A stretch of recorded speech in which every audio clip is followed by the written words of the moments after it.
बिस्मिल्लाहिर्रहमानिर्रहीम अस्सलाम वालेकुम रहमतुल्लाहि व बरकातुहू। उम्मीद आप सब खैरियत से होंगे। आज एक और नई वीडियो के साथ हम हाजिर हैं English grammar and speaking course में, जिसमें हम पैराग्राफ की ट्रांसलेशन स्टार्ट कर रहे हैं। काफ़ी बच्चों ने मुझे कहा है कि जो इंग्लिश ग्रामर एंड कंपोजिशन की बुक में पैराग्राफ्स दिए हुए हैं उनकी ट्रांसलेशन हमें सिखा दें, क्योंकि एग्ज़ाम्स का एक इंपॉर्टेंट हिस्सा है और एग्ज़ाम्स में आती भी है। तो हमें ट्रांसलेशन के बारे में कुछ बता दें ताकि हमें ट्रांसलेशन करनी आ जाए और ट्रांसलेशन का कोई ईजी तरीका बता दें। बेटा ये पहले मैंने एक पैराग्राफ लिया है, फर्स्ट पैराग्राफ है। इसी तरह 20 पैराग्राफ्स है। मैं हर पैराग्राफ की एक वीडियो बना के अपलोड करता रहूँगा। इस पैराग्राफ की हमने ट्रांसलेशन करनी है और इस पैराग्राफ की हमें नीचे वोकैबुलरी भी दी हुई है ताकि हम आसानी से ट्रांसलेशन कर सकें। जैसे मुश्किल अल्फाज हैं वो कैब कहते हैं, यानी वो अल्फाज का ज़ख़ीरा जो हमने पहले कभी यूज़ ना किया, जो हमारे लिए मुश्किल हो। पहला है हमारे पास प्लांट्स है, spring, to bloom, fragrance, to spread, to enjoy, movement, corner, to look after. अब पैराग्राफ की ट्रांसलेशन करना बच्चों के लिए क्यों मुश्किल हो जाता है? क्योंकि बच्चे जो होते हैं वो अक्सर पैराग्राफ को रटे मार रहे होते हैं और रटा मार के पूरा का पूरा पैराग्राफ लिख देते हैं एक रटलाइजेशन सेंस में। ऐसी बात नहीं बेटा, अगर आपने पैराग्राफ की ट्रांसलेशन करनी है तो आपने उस पैराग्राफ के हर फिक्रे को अलग अलग ट्रांसलेट करना है अकॉर्डिंग टू द ग्रामर, ठीक है। और ग्रामर के लिए आपके एक तो टेंसेस स्ट्रॉन्ग होने चाहिए और आपके ग्रामर में पार्ट्स ऑफ स्पीच का यूज़ जो है वो आपको बहुत अच्छे तरीके से आना चाहिए। आप टेंसेस अगर आपके स्ट्रॉन्ग नहीं है तो मैंने टेंसेस की भी वीडियो बनाई हुई है यूट्यूब चैनल पे, तो आप इस वीडियो को समझने से पहले आप वो वीडियोस भी देख सकते हैं ताकि आपके टेंसेस का जो कॉन्सेप्ट है एक्टिव वाइज और पैसिव वाइज वो क्लियर हो जाए और आपके जितने भी डाउट्स हैं वो क्लियर कट हो जाएँ।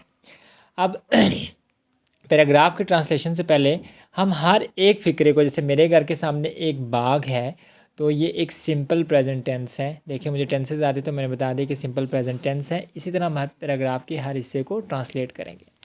यहाँ पे मेरे पास की आ चुकी है पैराग्राफ की, तो हम इसी को आगे लेकर चलते हैं। जैसे मेरे घर के सामने एक बाग है तो ये सिंपल प्रेजेंट टेंस है। There is a garden in front of my house. अब टेंसेस आपको पता होगे तो you can able to translate these sentences into English.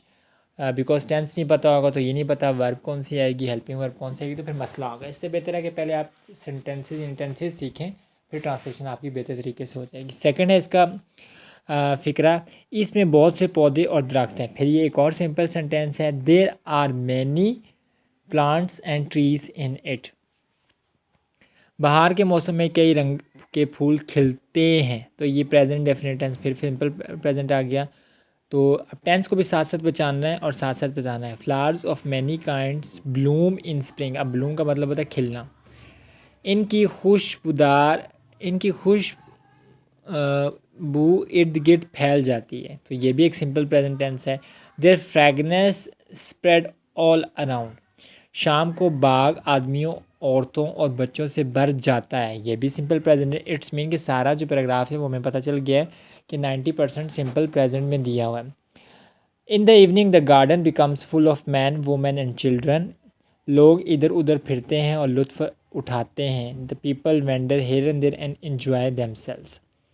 बच्चे बाग में दौड़ते हैं। The children run around the garden. अब वो यहाँ हैं और दूसरे लम्हे वो बाग के दूसरे कोने में है, ठीक है। Now they are here and the next moment they are in another corner of the garden.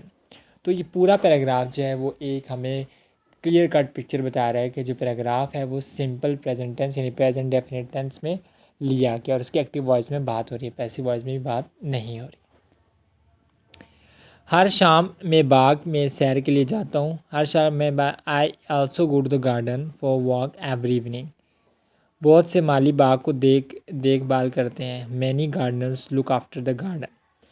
तो इस ट्रांसलेशन का जो हमने पैराग्राफ, जो पूरा एक पैराग्राफ हमने इंग्लिश में ट्रांसलेशन किया बहुत इजी था। सबसे पहले हमने टेंस को पहचाना और टेंस को पहचानते हुए जैसे सिंपल प्रेजेंट में किया गया तो सिंपल प्रेजेंट में फ़र्स्ट फॉर्म यूज़ होती है वर्ब की और हेल्पिंग वर्ब के लिए डू डज होता है, ठीक है।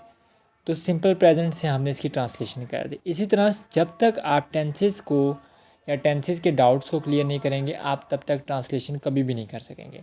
सो अगर आपने ट्रांसलेशन करनी है तो first you need to clear your tenses. तो सबसे पहले आपने अपने टेंसेस को क्या करना है, क्लियर कट करना है। अगर आपको मेरी वीडियो पसंद आई तो इसे शेयर कीजिए, कमेंट पे करें, चैनल पे नए हैं तो इसे सब्सक्राइब और लाइक कीजिए और अपने फ्रेंड्स के साथ भी शेयर कीजिए। मुझे इजाज़त दीजिए। अल्लाह हाफिज़। अल्लाह नेगबान।